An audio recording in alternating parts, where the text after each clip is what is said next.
Hey guys, in this video we're going to be taking a look at chapter 22 of the Ecce book. It's titled From the Inn to Rome. And in this chapter what we're really going to be finishing up are the cases. And in particular we're going to be looking at the dative case, which is the one case that we've learned the endings for, but we really haven't seen how it's used yet. So we're going to finish that up in this chapter, and then you'll have all 6 cases, their endings, and how we use them.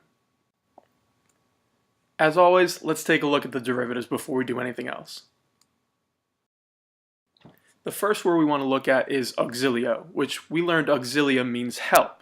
In this case, auxilio with the long O is just the dative form of that word. But again, the derivatives remain the same. Words like auxiliary, they all have to do with help. The next word we're going to look at is nocturnus. Now, in English, we get the word nocturnal from this, and it makes sense. The word nocturnus is an adjective that means happening at night. And again, remember, you want to pay attention to adjectives and their endings. The us, ending here is telling you it's a first and second declension adjective. The next word is mandatum, which means an order. And in English, we get words like mandate. It has the same meaning, something that's being ordered or commanded. It comes from the same spot. Next, we have sepulchrum. This word in Latin means tomb. In English, we get a derivative sepulcher, which you see occasionally, not as often as just saying tomb, but it is a direct English derivative from this word. Next, we have trado tradere, which we've seen before. And again, you don't want to get hung up on the word and what it means. You want to pay attention to the 4 principal parts, which we talked about in the last video. So even though we've seen trado tradere before, pay attention to the 3rd and 4th principal parts. In English, this leads to words like tradition, traitor, and treason. The next word is ascendo ascendere, which means to climb. Again, it's another verb that we've already seen. The English derivatives give us ascend and ascent. They both have to do with climbing something.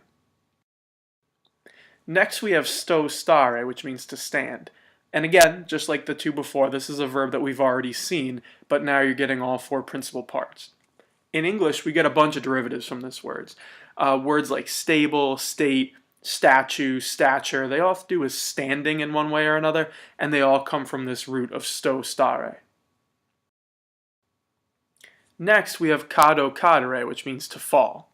And again, in English, we get words like cadence, case, cascade, decay, accident, decadence. They all have to do with the falling of something or something falling down. In our book, we've seen cadere. Back in the early chapters, it was talking about a statue falling into the fish pond. That's really how it's used in this book. But more in general in English, it can mean decay, for instance, talking about the downfall of a civilization, for instance. So it's got a bit broader of a meaning. What we have in this chapter is sumo sumere. And again, the reason the principal parts are so important has to do with the second derivative listed here, assumption.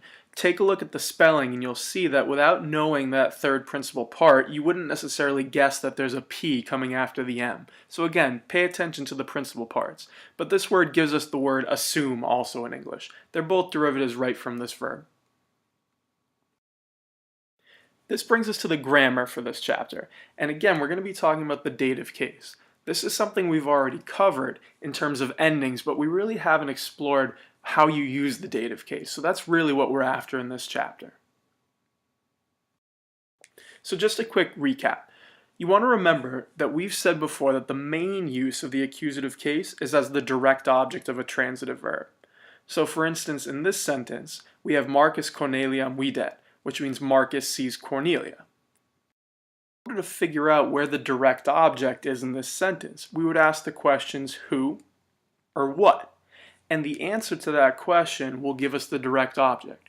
So for instance, in this sentence, we would say Marcus sees who, or Marcus sees what. The answer is Cornelia. That's the person he sees. Cornelia, therefore, is the direct object, and we put it in the accusative case. You can see here the am ending on Corneliam is telling you its first declension accusative singular. So the dative case is often used as the indirect object of a sentence. And you want to think back when we learned about the accusative, we said it was the direct object. So what's the difference between direct and indirect? If we're thinking of the accusative case, we said a direct object is the person or thing that receives the action of the verb. So for instance, if you said, I throw the ball, You can say who or what is being thrown. The answer would be the ball. The indirect object is slightly different. It's the person or thing that explains to whom or for whom an action is being done. And there's a difference between indirect and direct objects that we want to make clearer as we go through this video. So, in other words, the dative case marks the person or thing indirectly affected by the action of the verb. Let's take a look at an example. If you said, I throw the ball to the boy, you could ask yourself the question, I throw who, or I throw what? The answer will be the ball.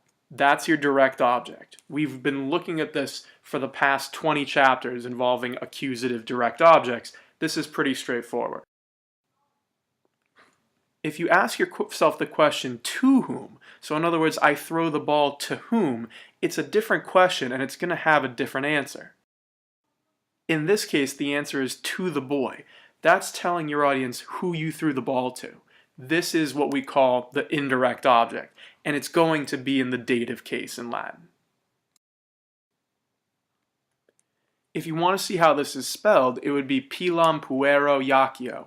I throw the ball to the boy. The indirect object here is puero, to the boy. And you can see by the ending, the long O, it's a second declension dative singular. This is what we mean when we say indirect object. Here's another example for you. Cornelius fabulam uxori narravit. This means Cornelius told the story to his wife. If we're going to mark up the subject, it's Cornelius. You can see it's in the nominative case. Narravit is a transitive verb. The direct object is fabulam.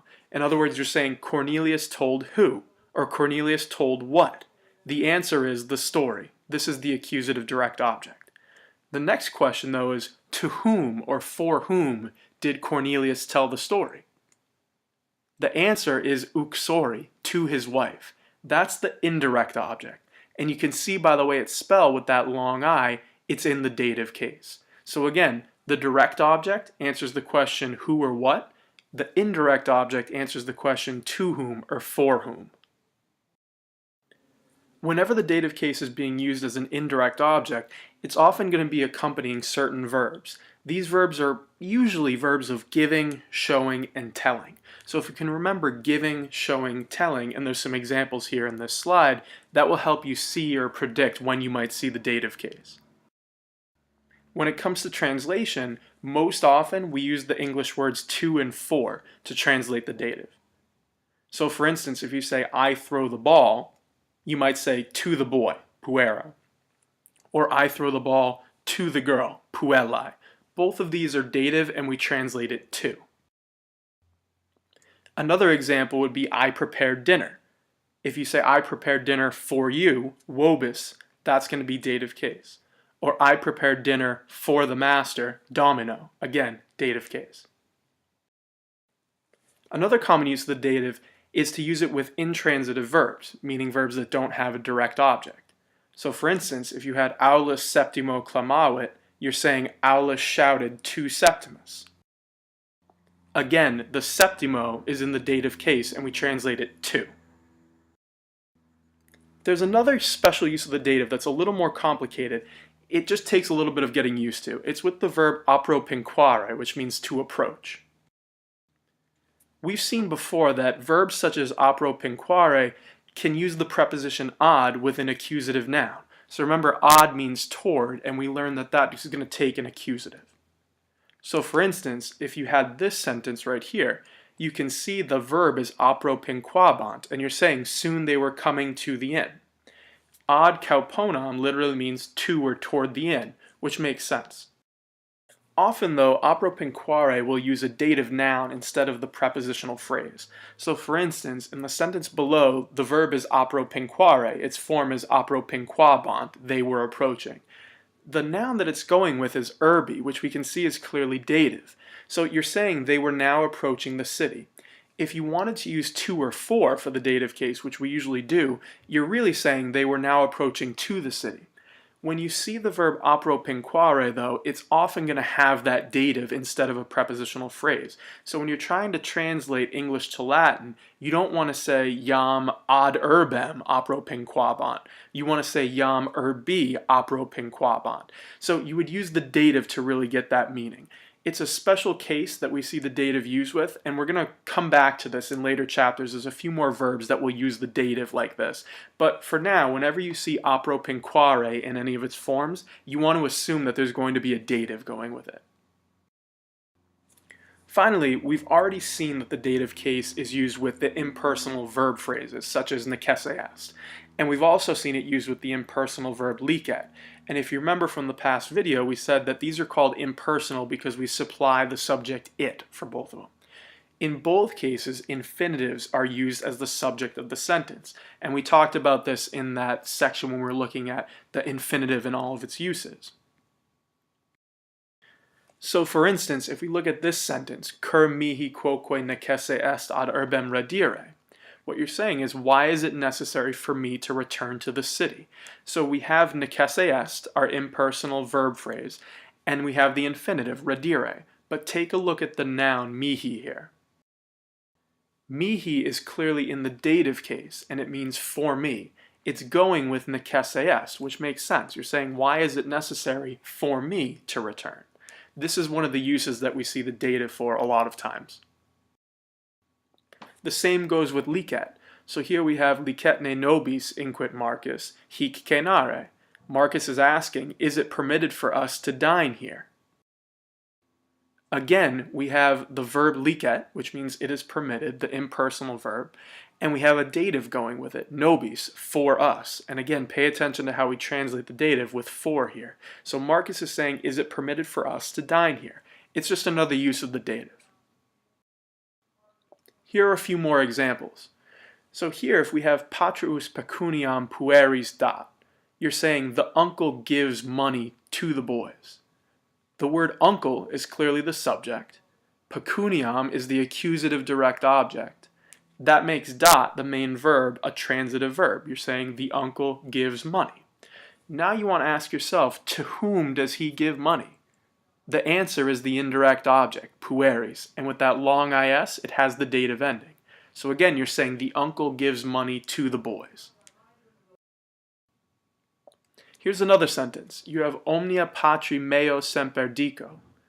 Omnia is going to be the direct object here. It's a neuter direct object. Dico, your main verb, is therefore transitive. We have patri. That's the noun that's in the dative case, and it's going with the adjective meo. You're saying my father. Since it's in the dative case, we would translate this to my father. If we put it all together, you're saying I often tell everything to my father. And again, the dative is answering the question to whom. In this sentence, you're saying to whom do you often tell everything? My father. That's how the dative works. The next section is about the endings for the dative. And you might remember when we first learned the noun endings, the dative and the ablative have the same endings in a lot of cases. So the question now is, how can we tell the difference between the two of them? It's important because they mean two different things in a Latin sentence. This little part of the video will show you how you can tell the difference between dative and ablative. So let's start by taking a look at the full declension noun chart again. If we look at the highlighted endings, you can see the dative and ablative have a lot of overlap. In the second declension singular, they're both using the long O. In the plural, for first, second, and third declension, the dative and ablative have the exact same ending. For first and second declension, it's the long is. In third declension, it's the ibus. This is where the confusion happens, because sometimes you're not sure whether you're looking at a dative or an ablative. So there are a few ways to distinguish between the dative and ablative cases. For the most part, we're going to be using logic and just your previous knowledge to figure this out. So to start, you want to ask yourself these questions. The first question is the noun preceded by a preposition? The reason we ask this is because if you think back to prepositional phrases, we learned that only the ablative can be used with prepositional phrases, not the dative. So if there's a preposition in front of the noun, it's going to be ablative. If we want to break this down, if you ask yourself this question, you have two options, yes or no. If the answer is yes, you have an ablative. No, you have a dative. It's a simple formula, but it lets you figure it out pretty quickly. The second question we want to ask is, if there's no preposition, does the noun refer to a person or a thing? If it refers to a person, you're looking at a dative. If it refers to a thing, you're probably looking at the ablative. Again, this isn't a steadfast rule for every example, but it's a pretty good general guideline. Let's take a look at this example sentence. You have canem nostrum puero dedit. Canem nostrum is your direct object, it's accusative. The word puero is the word that we're not sure about. Is it ablative or dative? Since it's referring to a person, the boy, it's going to be dative. It's the indirect object. You're saying he gave our dog to the boy. So remember, these are just general guidelines. They're not absolute rules. The best bet you can always do is to think logically about the words you're reading, and you're always going to come up with the correct answer if you really stop and think about it. But just as you're getting used to dative and ablative, use these general questions as a guideline to help you find the right answer.